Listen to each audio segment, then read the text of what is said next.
Ladies and gentlemen, welcome back to another edition of the MMA Analysis. No fancy production. You know what that means. No Sean this week. Wes, you here, pussy? You still here? Uh, yeah, shout out Bo. Shout out Moonrock Bo. Yep. Actually, I've got this from. There we go. Nice. That wasn't even planned.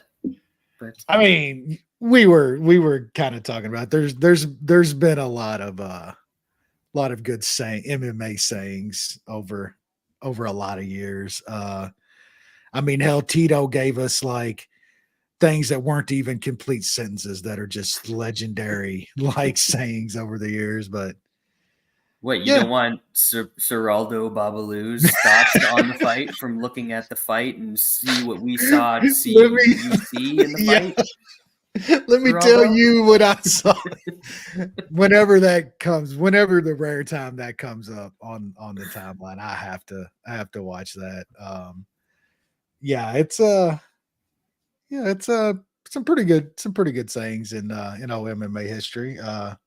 But yeah, Wasn't good. old didn't old Dementia Donnie do like some guest commentary for one of the Affliction fights or something?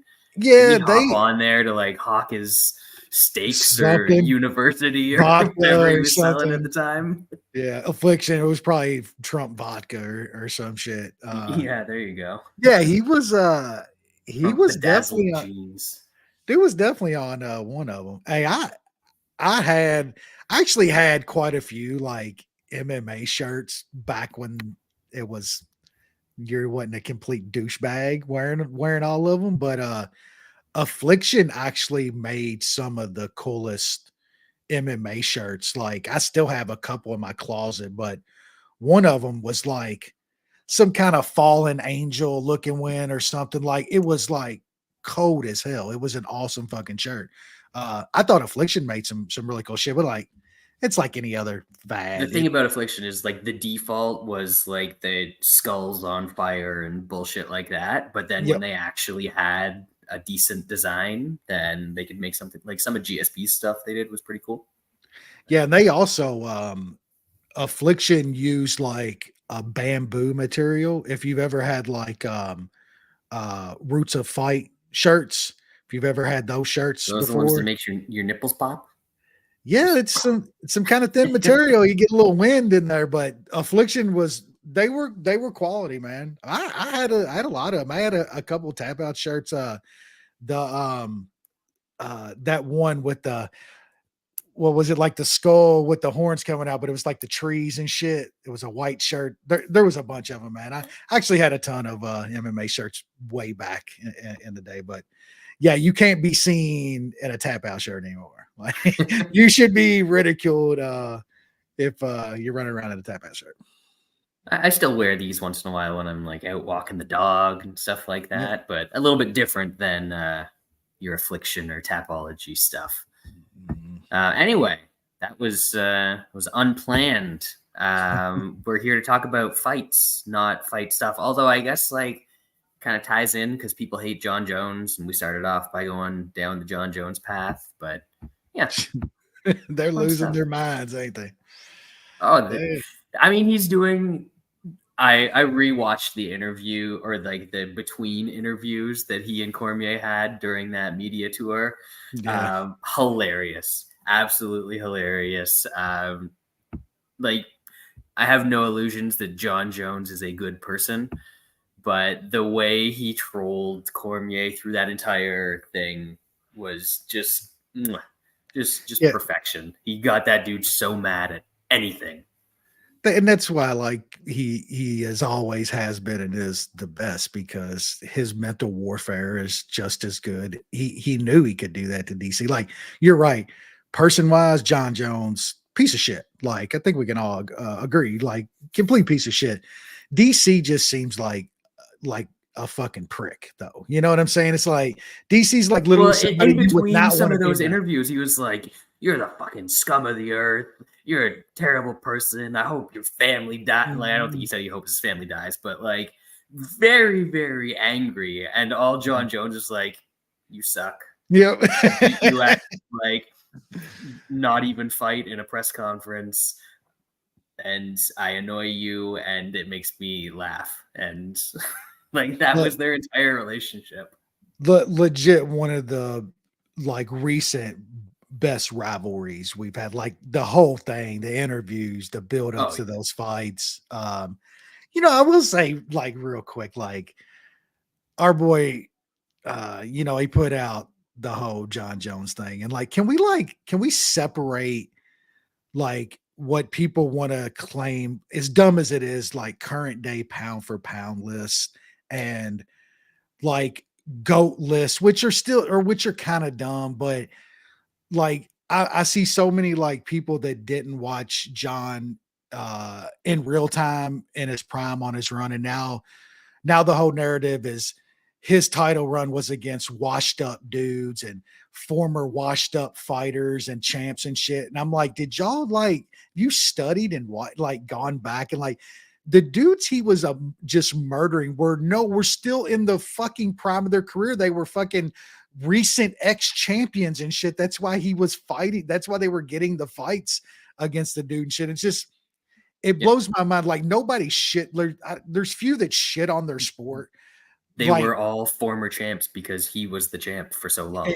exactly, and like they were all like the former champs right before him. You know what I'm saying? Like he Yeah. took the belt and then he lined them all back up and like demolished them. Like John Jones had the greatest title run that we've ever seen. Like, and I just can we separate like what the current day situation is with Tom Aspinall and like and I just don't get how people like lay that at John Jones' foot, who's like a 37-year-old natural light heavyweight that like he's just supposed to take this fight no matter what. And it tarnishes his legacy if he doesn't step up and fight some young heavyweight champion. It somehow like tarnishes his legacy that he's not just jumping on that. Like, why the fuck should he have to he's like and I get the whole belt situation. Like, I think we all recognize that Tom Aspinall is the true heavyweight. He's the champion. Yeah. He's the champ. Like, but don't give me this shit to where Bones' legacy is tarnished or he's ducking Aspinall. Like, he's like a 37-year-old former light heavyweight. Of course, he's not jumping at the chance to go fight Tom Aspinall on something that literally does nothing for his career. But yeah, like the whole Stipe thing and the Aspinall thing, it's fucking doesn't look great, but it doesn't take away anything about him being the greatest fighter that we've ever seen. And you're a fucking moron. You don't know shit if you don't think that guy isn't the greatest fighter that we've ever seen, because he is. Couple arguments of guys right there with him, I would take. Oh yeah. But that's the greatest fighter we've ever seen. And anything that happens current day doesn't take away the fact. And y'all can say he beat washed up dudes and all that. That just shows me you literally know nothing about your MMA history. And also want to give a shout out to Jonathan Snowden, who is coming out. Oh yeah. For sure. With I am, as soon as that book comes out, I'm getting it. Yeah, I mean, I got the Shamrock book, just tremendous. If there's not a better like storyteller, long form storyteller in our sport than Snowden. And man, that's going to be amazing because I know for a fact that guy's digging deep and getting stuff. Mm-hmm. He was around then. He was on those threads and those chat rooms and shit and watching that shit back when we all did and had to go out of our way to do that shit. And I'm so looking forward to that. And I hope like some of the newer fans will check that out so you can sort of understand why old guys like me bitch almost every week about the current state of MMA, because you truly don't know how great that stuff, what a show and spectacle that Pride was and what MMA was back in those days. Yeah, I urge anyone who hasn't yet, and for some reason is watching this, which doesn't make any sense to me because I think you've all probably been around for a while if you're watching at this point. Yeah. But go back and don't just watch the fights from the Pride events. You have to watch like the full event. Like it was different. It wasn't just like 2-hour TV slot that they're trying to fill, like the Mhm. UFC does these days, with everything the same. It was fun. It was interesting. Some fights really sucked, especially early in Yeah. Pride, but Yep. Yep. you know, It eventually, and some fights sucked late in Pride. Like, Yeah, there were fights just suck sometimes. matchups. Yeah, there were back then it was like a lot of like there was pro wrestling involved early on in MMA and stuff. And there was just a lot of guys back then that just wrestled and wrestle humped and shit and stuff like that. Like Yeah, the skills weren't like what they nowhere near what they are today, but that's what made it so good. It's like now you just have every dude knows everything and every reverse and every position, and it just turns into boring ass fucking stalemate fights. Most like half of the human fights. chess, bro. Bro, it's It's human chess. not like entertainment. Pride was so good, man. You're going like Fedor coming down off of lifts from 50 feet in the air, and like that stuff was Don just Fry different. doing his Yeah, man. and It was fans going nuts on different. either side. It was different. That was a good time in the history of the sport, and totally looking forward to whatever Snowden puts out. Yeah. Yeah, it seems like it's going to be 2 parts. The book, the first one is like leading up to the start of Pride and like the first event or two, and then the rest of it's going to be the history of the organization. At least that's the way I understand it.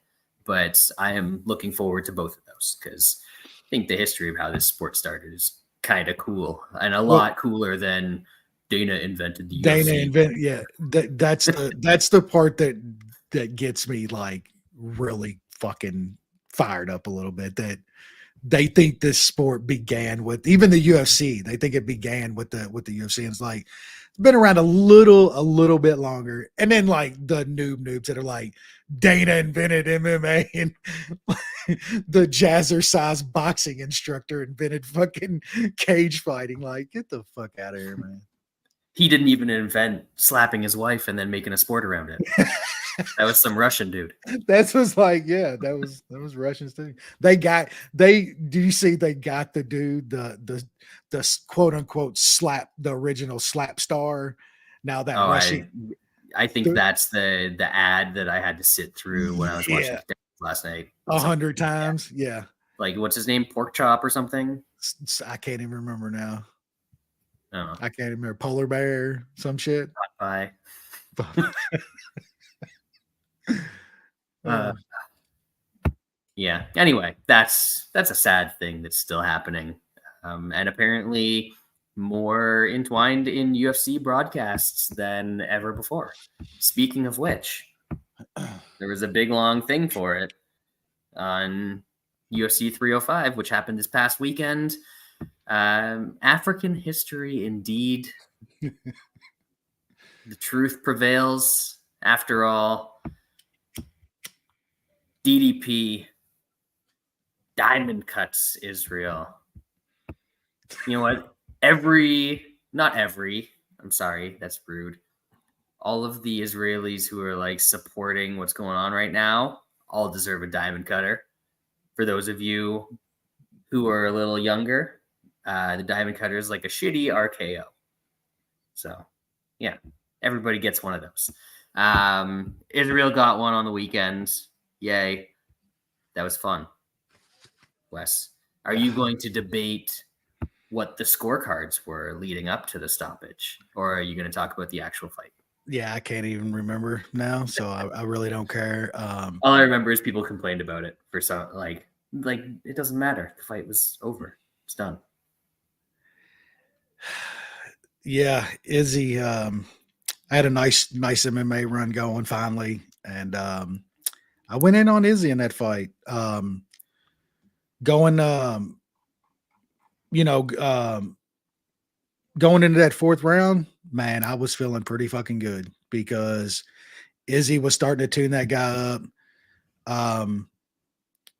Like I can't remember. I saw somebody say like Izzy's ground. He just, he can't stop a sub. He can't defend a sub. Like he defended that shit great. And like, what is the first round, second round? DDP had his back and shit. Like I was very impressed that from that point was like, holy shit, like he's got a legit shot here, He got clipped with something. Is why he went down and got choked out like he did. He was obviously hurt, but I mean, I don't. Izzy's towards the end of his shit here.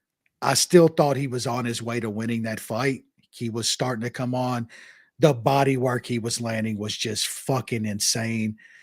DDP was If he didn't clip noticeably him, he's not getting a takedown for the rest of the no, fight. absolutely not. Like that dude was like noticeably gassed from the body work and shit. Like, and people, I don't want to hear this shit anymore. Like, oh, he always looks gassed, and he always did. He always looks like shit. Like he's always gassed. He doesn't make any sense. He can't throw punches. He can't wrestle. He does everything so bad. And then just look, I take nothing away from a dude that can find ways to win fights. That guy does it. But man, he ain't fucking great, dude. There's nothing he does that is anything special whatsoever. Um, it's hard to even like pick him apart like that on the run he's on, but you got to. Your eyes ain't lying to you. You know what I'm saying? Like, yeah, yeah. That's right, Dan. You don't steal But I our mean, shit without credit, as you well know, sir. props to the man. Like he's all DDP is going to be a tough out just because he's never out of a fight. I mean, granted chin, but man, I think Izzy showed you sort of the blueprint. Like, go to that guy's body. There was a couple times Izzy got him to the body where he was visibly fucking like clenched up and hurt. Slowed him down bad, but he clipped Izzy. He ended up getting him with something. Got the sub.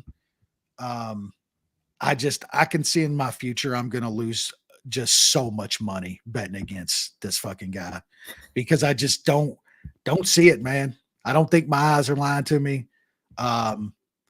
We'll see. I'm not sure what's up next for him. Like, I mean, if Pereira came back down to 185 and fought that guy, he's probably going to get deaded pretty fucking soon. But who knows? Who knows? He probably gets fucking Pereira down and chokes him out in 30 seconds. That's just that's this guy's fucking whole aura around him at this point. And I'll probably lose a whole lot more money betting against him. What can I say? At least it's usually entertaining to watch. He's fun. No, dude. Yeah. Props to that guy. I mean, he's just so fucking like, I don't even want to say he's awkward. Like, you know who kind of comes to my mind, like, and it's not even at this level, but like old Keith Jardine, who's just so awkward in his movements and his shit. That's kind of like this guy, but he's way better than Keith Jardine. Don't get me wrong. But like he just does shit that just none of it's good. None of it is like what it's supposed to be.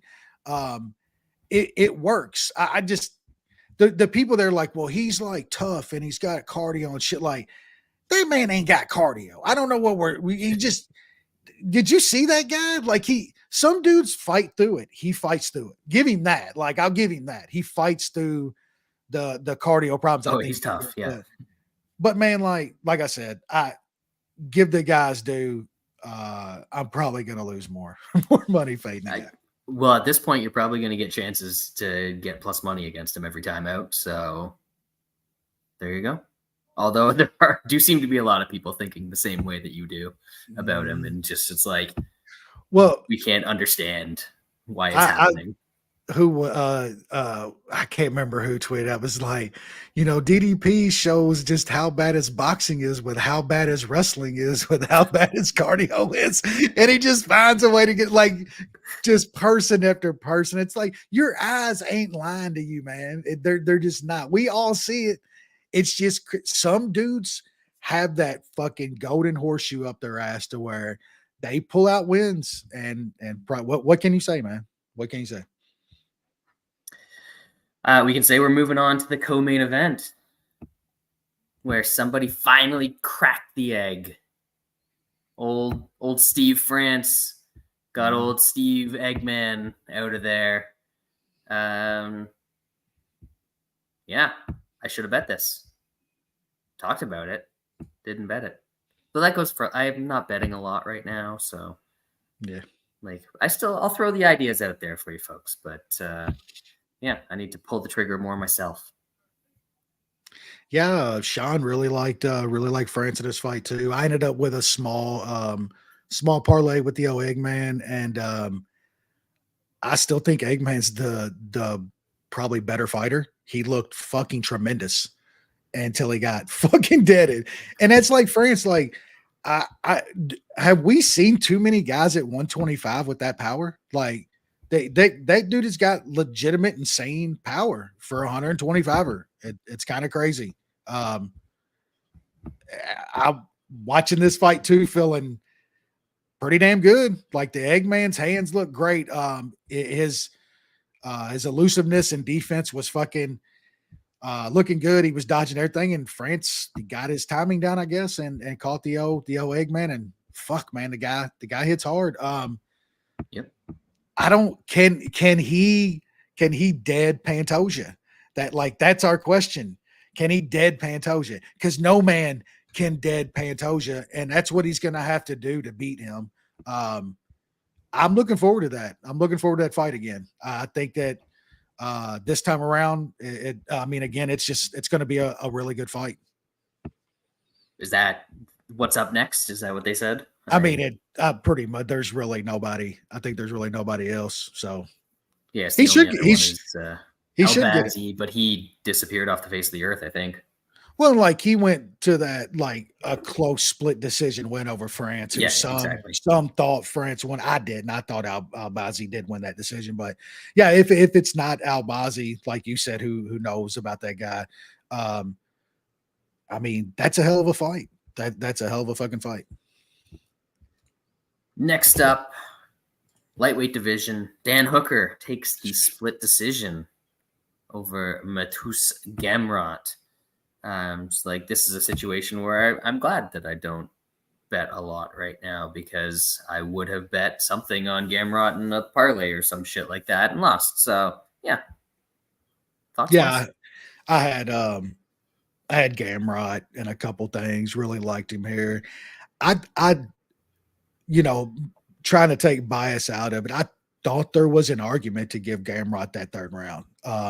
The first three. Yeah, that was 50-50, that fight to me.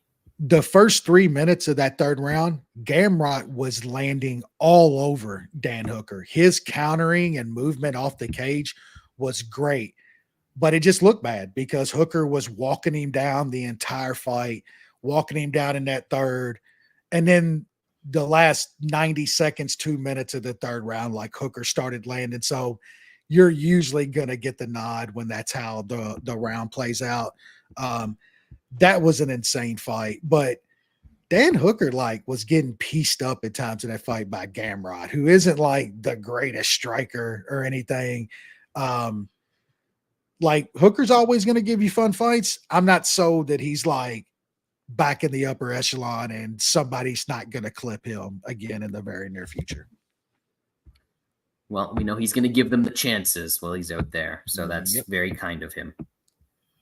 Next up, Fatties. Fattied. They did it. Unfortunately, I had a little bit of money on some tie decision, which, despite the split decision, that scorecard was a war crime, by the way. Dude. That has to be a mistake, right? Dude, no, that. There's so many, but there's no scorecard that goes worse than that one. It could be equal. There is no scorecard that's ever been fucking turned in that is worse than that. None. They immediately yanked that guy. He was supposed to do a couple more fights. They yanked his ass. That is criminal shit. That's that guy's got some money on some shit. Yeah. That was insane, bro. His family's in a basement somewhere, and they did not get out. Yeah, man, the tremendous true fatties at just insane plus money. The fight starts round 2 was plus money. We talked about, I like the fight starts round 2 more. Ty just he went like full, like, I'm not gonna get like hit Ty. Like that guy fought way too timid. Like I even said, I think that's like his 5th or 6th loss in a row. I'd keep the guy around, but be like, dude, you got to fight how you fight. Go in there and throw down. If you get knocked out, you might get a couple knockouts along the way though, because he's not some like stand and trade and like technique fucking striker. And Rosenstruck just made him look kind of stupid, man, in a very, very boring fight. But what a tremendous fatties. Just the way we drew it up. Kicking off the main card, Carlos Pretes. It's our boy Lil Jang Lang out of there in the 2nd round. This dude is he's fun. He's crazy. Chain smoking outside of a restaurant somewhere right about now. That's fire, bro. That I hadn't seen that pic until Saturday night. I was like, nah, this is my dude right here. Look, Brady's is fucking good, man. Like I know Jangalang is getting a little older. We ain't never ever seen anybody like land on that guy and hurt him like repeatedly. Pratis is a fucking problem, man. There's some big fights for him. Like I think you gotta.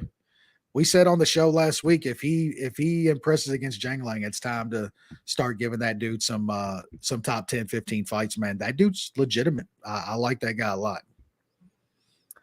Hard not to.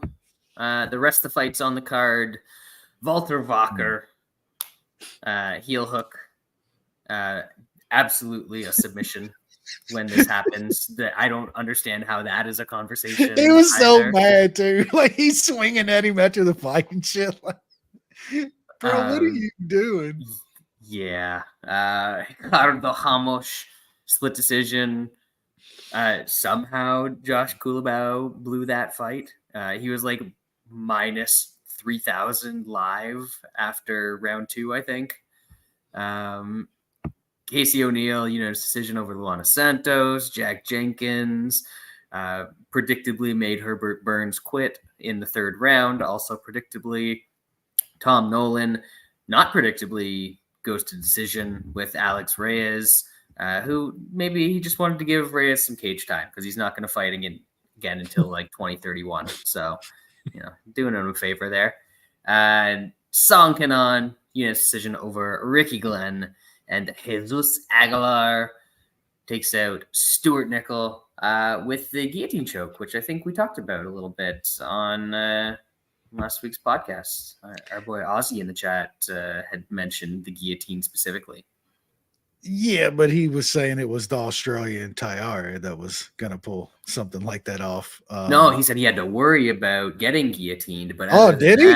Yeah, okay. That's all Aguilar does. He jumps for guillotines.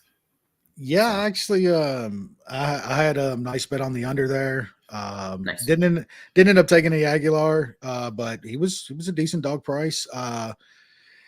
Yeah, a little over in the Glenn and Song fight. That went about how I expected it to go. Tom Nolan going 15 with a almost 40-year-old guy that never fights is fucking embarrassing. That dude should be highly embarrassed. I don't think he's that good. No. Judging from what I've seen so far. Yeah. Got knocked out by Nicholas Mota, goes to decision with Alex Reyes. Maybe he's just not good, folks. Give us another minus 1,200. That's all I know. He's great. I mean, that's what I meant to say. He's my top prospect in the sport right now, actually. Tom Nolan. Yeah, shout out to my dude Herbert Burns for not quitting early, quitting late. Yep.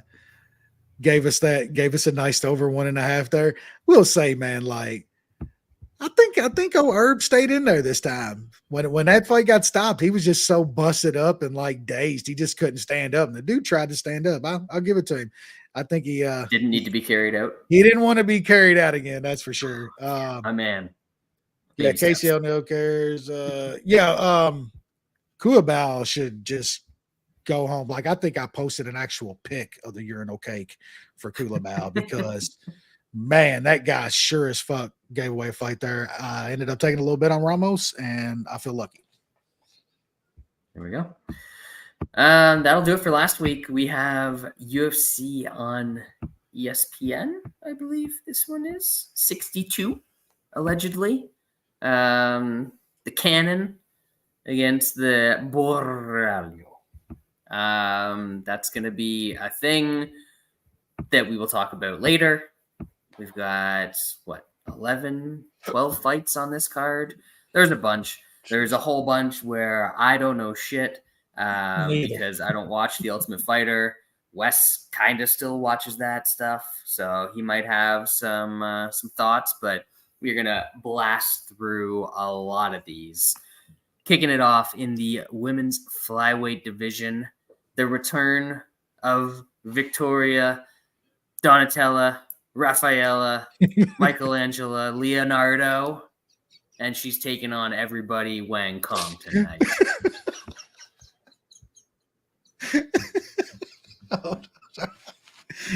Oh man, I can't like mess with the moon rock while I'm recording with Brad, because if this guy's on, it's a long night for me. We've got some in the chamber tonight, Wesley. There's gonna be some good ones. Wayne Kong tonight just didn't. Oh man, I mean, we get new fighters that we've never heard of before, and you might get some gold out of Brad. Yep. I actually background kind of watched the Road to UFC fight with old girl. Don't remember a single thing about it. Laredo is absolute trash. Man, my feeling here is like, I know she doesn't have a bunch of finishes. She got a sub in a Road to UFC fight, but Laredo's so bad, man. She finds ways to get out of fights, and you got a minus 1,200 here to where you're getting an under at like around even money. I'm probably gonna take a little bit of that and bank on Wang, like getting Laredo out of there like everybody fucking does. So little under 2.5 here for me, but nothing like that I really, really like. So I mean, I probably got to pick the old Leonardo and Talmaster at those kind of numbers because I'm so far behind. But under, and Wang's gonna win, but I'll probably pick Leonardo and Talmaster. Yeah, no thoughts. Thank you for filling in, Wes. Featherweight division, we've got Nathan Fletcher taking on the Zygomatic rigor mortis. We're just going. Zygomatic, it's like a bone on the outside. It's like your outer orbital. When guys break their faces, sometimes they break their zygomatic bone. And he actually got his face broken on TUF. But I Boom. don't think ties in. I don't think it was that bone specifically, but it's close enough. Yeah, man, from just what I've seen, like I know Nathan Fletcher's got like higher level fights over in Cage Warriors and stuff, but man, he got pretty ran over on the TUF show as one fight. Ended up getting his leg broken by a leg kick on the show, but ended up losing anyway. This old Ziggy dude, the only reason I think he's probably not in this final is because of that injury. They wouldn't let him fight the semifinal fight. This dude's very, very good, man. I'm actually think this line should be flipped, honestly. Nothing big for me, but I think Ziggy is a good spot here at a dog price. I think he's got way more power than Nathan Fletcher. Hands are way better. The stand-up just way better. It's a little more even on the mat, but dude's a strong wrestler. I just think the line's flipped. I like the old Ziggy man at dog money. I will take your word for it. And we will move on to the women's bantamweight division, where Josiane Nunes takes on Jacqueline Cavalcanti. Wes, do we know who these people are? Have I? What? Who is this woman? Oh, I assume she's 1-0 in the UFC, so I Yep. assume that she's already been dubbed a future champ. I mean, 26 and got one decision win over a nobody in the UFC. Yeah, they probably all talking future champ. Crown her. I don't. Yeah, I don't have too much here. I think this fight is definitely dog or pass. Like Nunez isn't great, but she's gotten some. She's got a couple UFC wins under her belt, at least a few fights. And I mean, Jesus, look at her. It looked like they rode over a rock, and this chick crawled out and started swinging bungalow. So I'm gonna pick the dog here, but man, I don't think I'll have enough wine in me to put any money on this fight. I think she was an extra in A Bug's Life. She's on the windshield, going over the bridge. Yeah.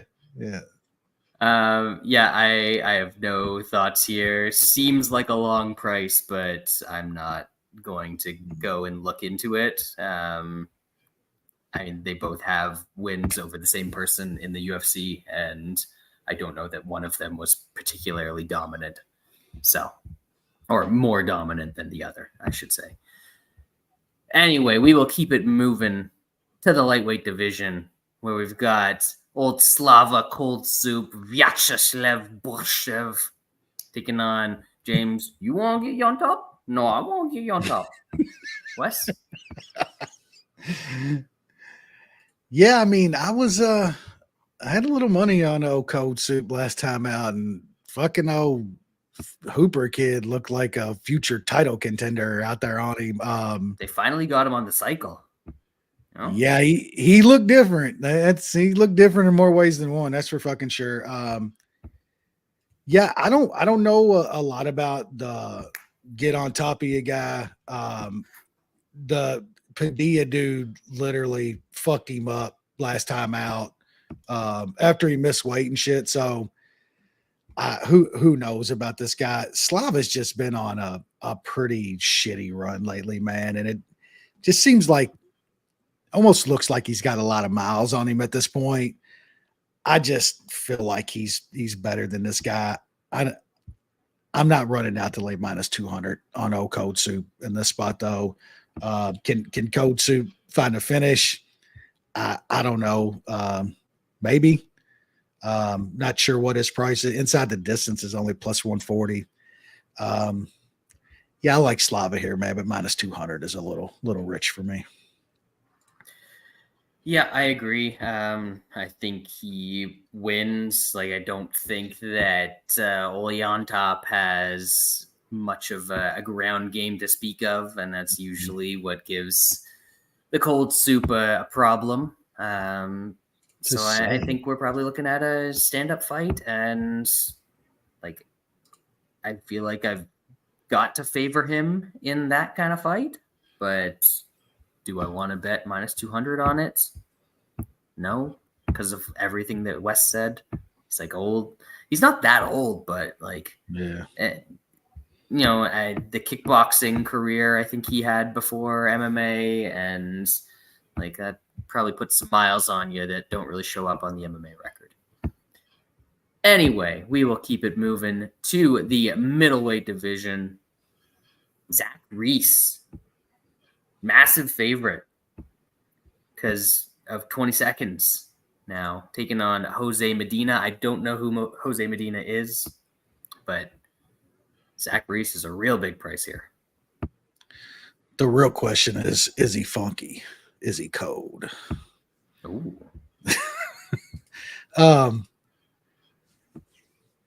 I'm hoping I keep seeing minus 500s and shit on Zach Reese, because eventually we're going to get this guy again.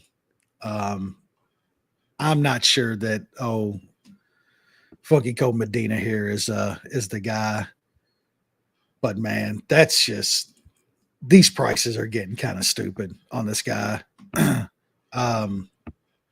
One thing I was looking at, this Medina guy went 15 last time out on a Contender Series fight. He's fighting up at 205. He's dropping down. He was pretty durable in that fight. Took a little bit of damage and stuff, but was pretty durable against a pretty big dude, 205 guy. coming down here. So I was kind of looking at some fight starts round two. It's not out everywhere. I'm hoping that that's a decent price. The over 1.5 is like plus 125 or so. So I'm hoping to maybe get around even money on that fight starts round two. I think Medina's durable enough. He's a kind of a slow type fighter. I don't see Zach Reese going in there and just cleaning this guy out like he did Marquez last time out. So hoping for a decent number on fight starts round two, and that's where I'm going to be. And I'm absolutely picking Medina and Toutmaster, and I might end up with some Subway money on. Well, I don't know about Subway money now. A $5 foot long is like $15. So maybe a half a 6-inch Subway money on Medina. There you go. Maybe you can just get the bread. Yeah, just give me the sub. Just give me the the fucking canoe, bro. I'll fill it up myself. Yeah, I don't know who Medina is. As I said, not going to pretend that I do. Zach Reese is not great. Like, I'm not betting this. I couldn't possibly. I think maybe Medina has his trainers go around and dish out the Medina before his fights, because some of these, like 11-23, a bunch of guys with 0-0 records all over his previous fights. So I think he's been in there with a jobber or two through his day, and maybe he's tough. We will find out. I don't think I want anything to do with this particular fight. The lightweight division. This one I think was made yesterday, 2 days ago, recently. Anyway, doesn't matter, because like, look at the fights that we're talking about. Dennis Bazooka taking on Francis the Fire Marshall. Yeah, I know the Bazooka got him a win last time out. The old Fire Marshall's on a couple fight losing streak. That last time out seemed like he was doing well against Dugarian. He just ended up getting caught with something and got grounded and pounded out. I think that guy's better than that. Could have maybe argued he won the Gomes fight, like that was a split decision loss. Man, I just feel in this fight he's got a massive advantage, and that's the wrestling. I think he can wrestle the shit out of Bazooka Man about whenever he wants. And yeah, I like him in this fight. There's some 145 out there at Bet Online now. I think they're about the only ones that have put a line out. Looks like it got hit fairly quickly. Wish I would have got some of that opener. I think it was minus 110 or something like that. But yeah, I think Marshall can wrestle his way to a decision here. I'd like to see when the props and shit get released, what his decision price is. And yeah, I'm gonna be on some Marshall here. Yeah, Bazooka just doesn't really impress me when I watch him fight. I know that he got a TKO last time out, but I don't know. I guess he's had a relatively tough road in the UFC. I know he's on contenders a couple times as well, and like fought some decent guys there. So maybe I'm being a little too harsh on him, but yeah, I kind of agree with Wes. I think this should be relatively close, but favor Marshall. So maybe if somebody opens an even money, one of these other books, then Bet Online, then we might have a little Marshall. But other than that, another one not particularly interested in. And that brings us to the main card, middleweight division.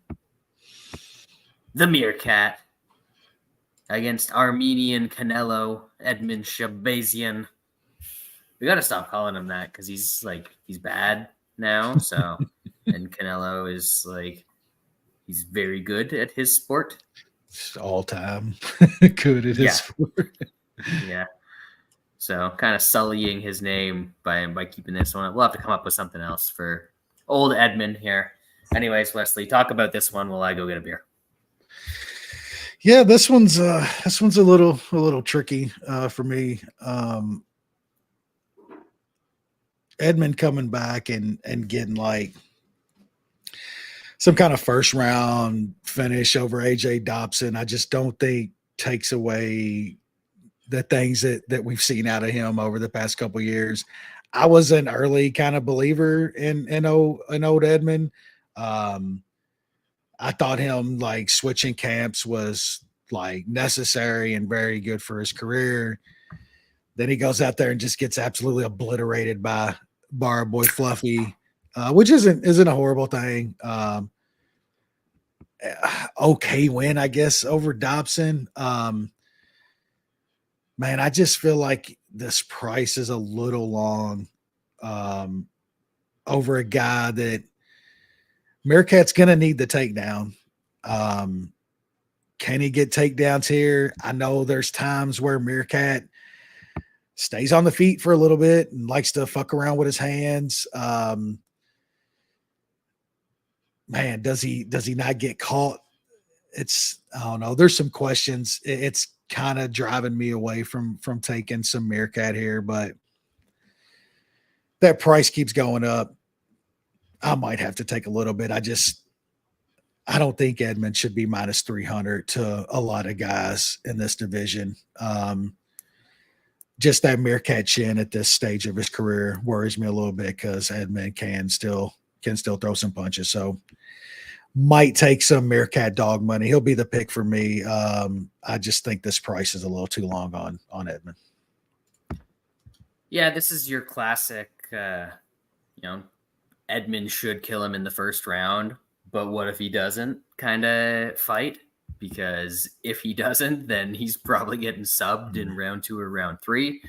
But man, it really seems like he should kill him in the first round in this fight. Like, it's hard for me to get past that, but what if he doesn't? Anyway, that'd be fun. What did you say the Meerkat props were, or did you say them? They're not really huge. Well, I mean, Meerkat TKO is massive, of course, 15-1, and then subs 550, 550. Not horrible, not horrible. Round 2, 1,400. Round 3, 2,000. I might look at those later round Meerkat props because that's just very limited places that those are released right now. And if I'm going to take a shot on them, I think it's going to be later in the fight rather than earlier. So yeah, that might be my best way to attack. Just, $25, $50, whatever on both of them, and see where the night takes us. Next up, we are in the welterweight division. Michael Morales, future champ, allegedly. Can't finish anybody, but future champ. Taking on Magny Medov himself, Neil Magny and the never-ending hairline. Yeah, that thing is backing up. I mean, I really like Michael Morales. I think he's a very, very talented dude. I think once he stepped up a little bit towards the top 15 kind of guys, Max Griffin, Jake Matthews, he quit taking those chances, going for those finishes, kind of how he was when he first got to the UFC. Got way more technical, way more one two shot guy at distance. Look, is that enough to get Neil Magny out of there? Like it should be, but for a guy that's going to decisions now and close-ish kind of fights, I mean, what's one round of Magny getting a hold of this guy and ended up on top or something for a round or grinding something for a round? Who knows? Just another fight for me to where, I mean, should Morales be minus 800? Probably. But man, against the guy on the other side who just time after time has just found ways to grind out dudes like this, it's really tough not to take some of the plus 600 that's out there on Neil Magny right now. His decision price is like the exact same number, so they know what's up there. That's his only path here. I might have to throw the other half of that Subway sub money on Magny here. Just I think the price is kind of crazy. But like Morales should absolutely win this fight. The guy's very talented. I just feel like the way he's turned, the way his fighting style has turned into once he's moved up a little bit, he gives opportunities for judges to put out very bad decisions, which we see all the time. He certainly does. One of those guys that seemingly does a little with a lot, but 16-0, finds the way to get there. But Neil Magny has a way of making those guys not find a way because that's his expertise.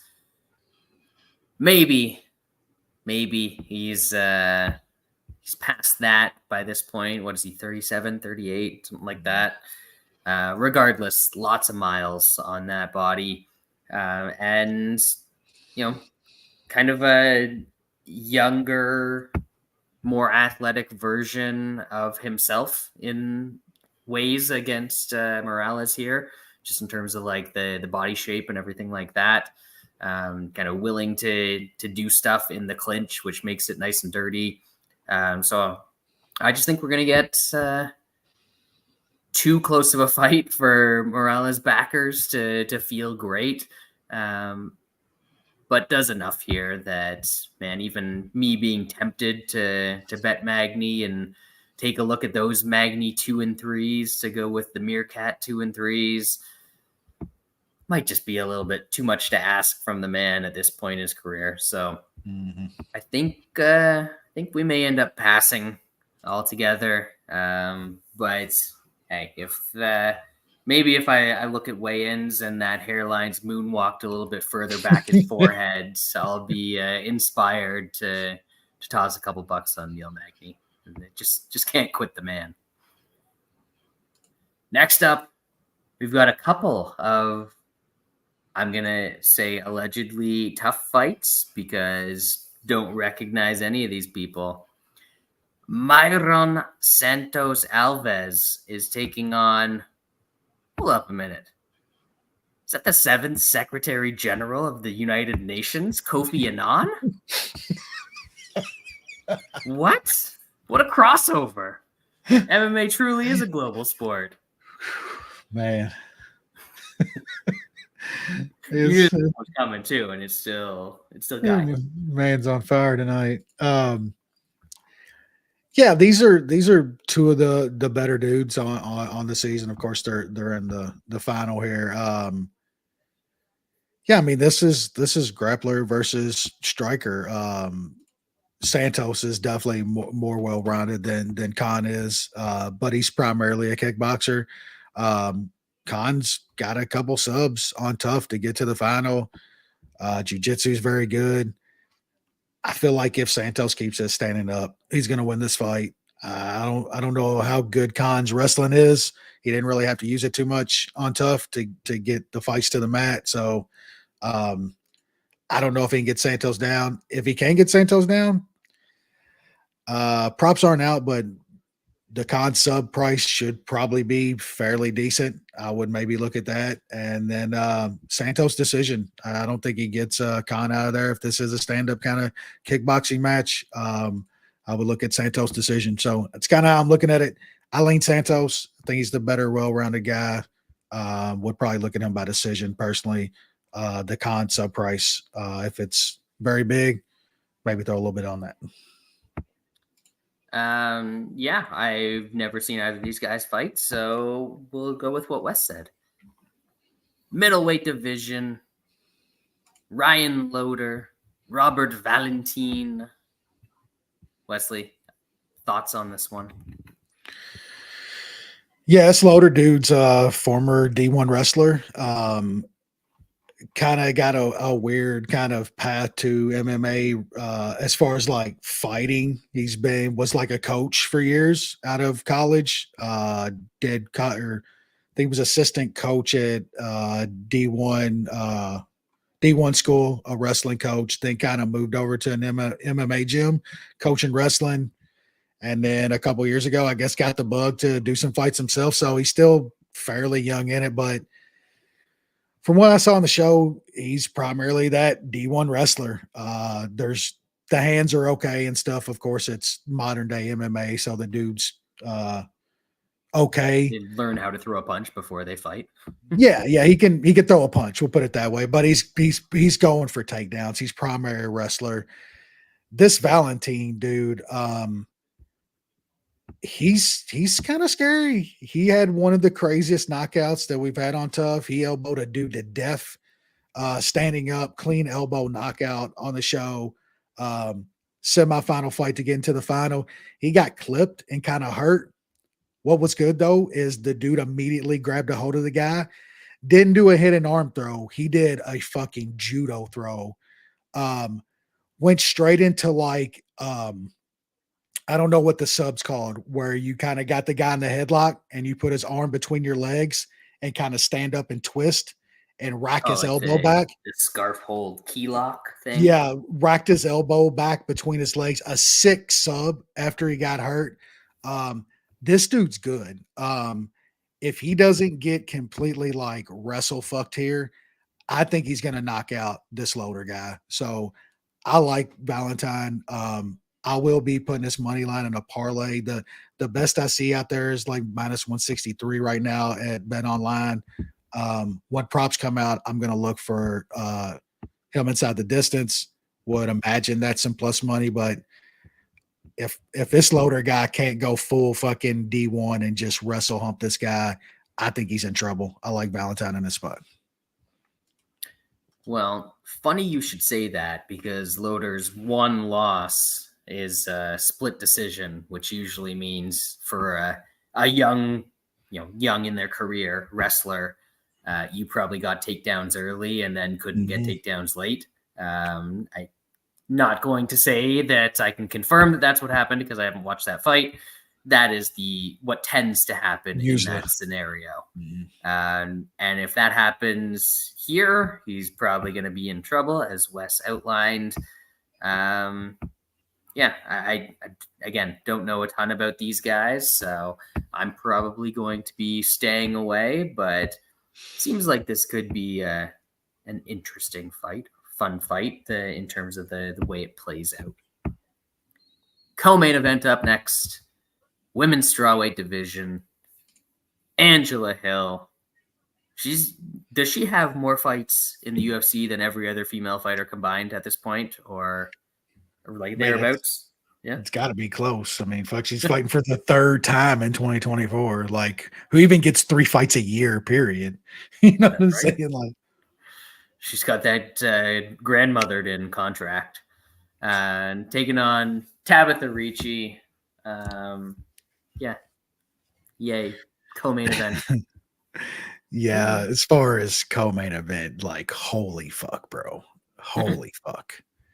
I've been like, not been real negative too much on the show, but goddamn, man, like this is bad. I will say, I do like a spot quite a bit in this fight. Look, Angela Hill is what she is. That's a good thing with your money, though. You know what you're going to get. You're looking what you're looking for in a matchup, and it's what I'm looking for here. Ricci on the other side. I think she's going to not be able to get takedowns. I think this is going to be a lot of not even kickboxing. It's going to be a lot of space and standing and staring. Angela Hill's going to throw those kicks. Angela Hill is going to get her up against the cage a couple times and wear her out. And Angela Hill is going to win a 3-round decision in this fight. And I am taking some money line on Angela Hill.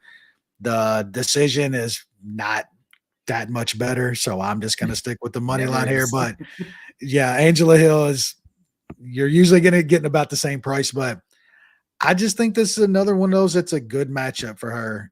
Like I said, you know what you're getting out of her. You know her game plan, and it's hard for a lot of these girls to beat, especially like Ricci's going to be very, very short compared to her, like the length and the distance.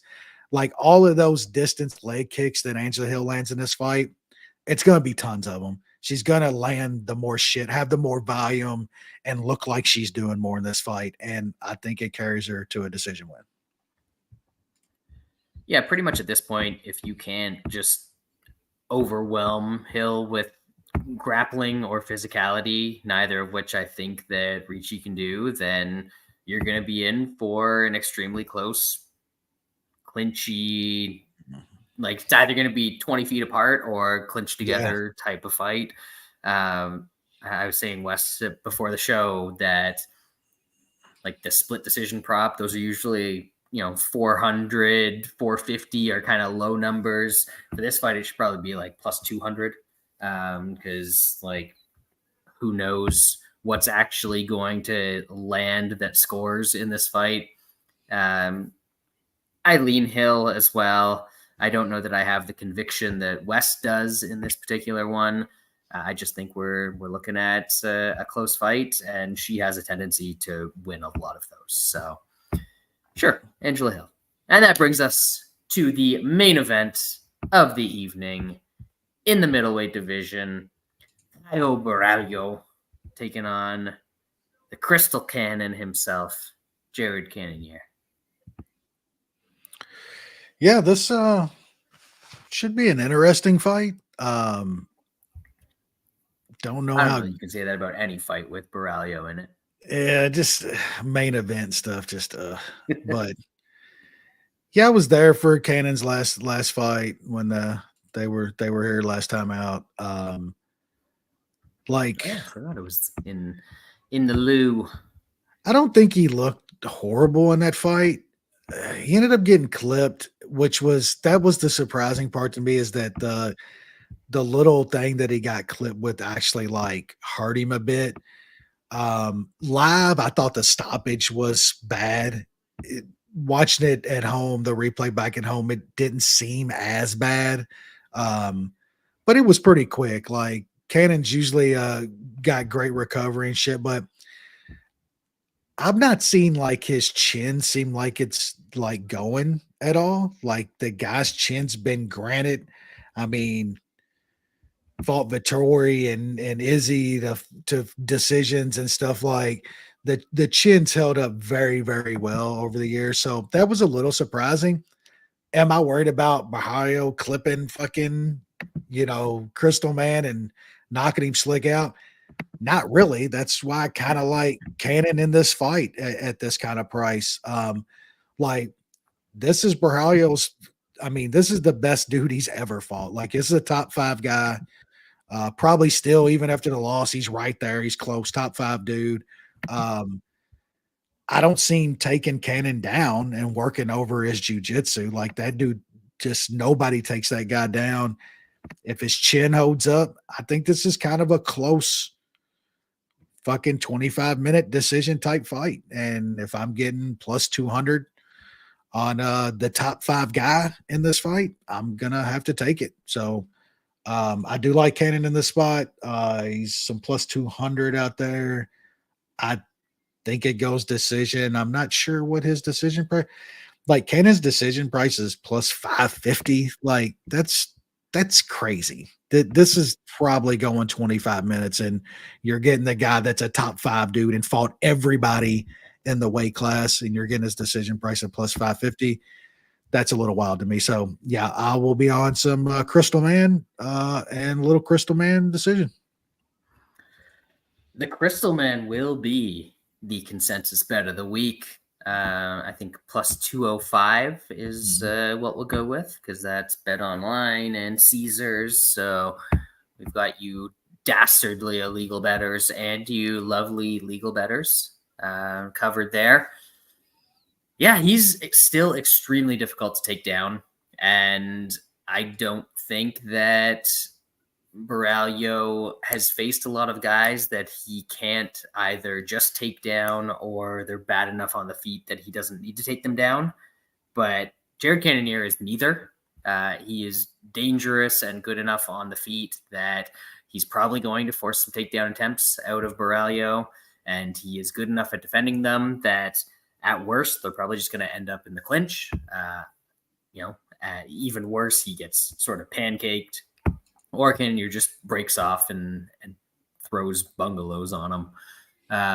But unless he is just entirely washed at this point, from that one knockout, like he is 40, obviously, but from the one knockout against Imavov last time out, like this seems like a pretty decent matchup for him. The worst thing that's going to happen to him on the feet is Borralho's going to try and pick at him with kicks from forever away, and I think he's more than capable of dealing with those. So yeah, we're gonna go with the Cannon. Could see like a later knockout because we don't really know what Borralho is going to look like in the later rounds, especially if he's chasing takedowns and can't get them, or a decision. But when the money line is over 2-1 and you can see a way for the guy to win, just take that as your main thing and sprinkle on the other stuff as you please. Wesley, we did it. We had a nice long little intro too, and we just crept over the hour mark tonight. So nice tidy show by us. Congrats to us. How you feeling? Congrats to me, because I'm the long-winded motherfucker usually, and we kept this. It helped that I knew nothing about like half of the fights. It really cuts down on things. Yeah. So I think we got a week off next week from UFC. I think we do. Yeah. Yeah. I got a week off. Cool. Come back. Does that mean we get something good after it? Gilly Burns, Sean Brady. Okay. Card looks okay. I mean, you got Andrade against Da Silva chick, Matt Schnell. She's a future champ. Yeah, we're gonna find out. We'll find out. Trevor Peak against your countryman. Well, maybe not your countryman. No, I'm not going to try to describe that. I might get myself in trouble. I'm allowed to do that stuff, not you. Yeah. That's not the worst thing in the world. We'll talk about it in a couple. We got my boy Zhu Rong. Wesley Zhu Rong. I don't want to be right. Our boy Petrovsky coming back. Who the hell is he?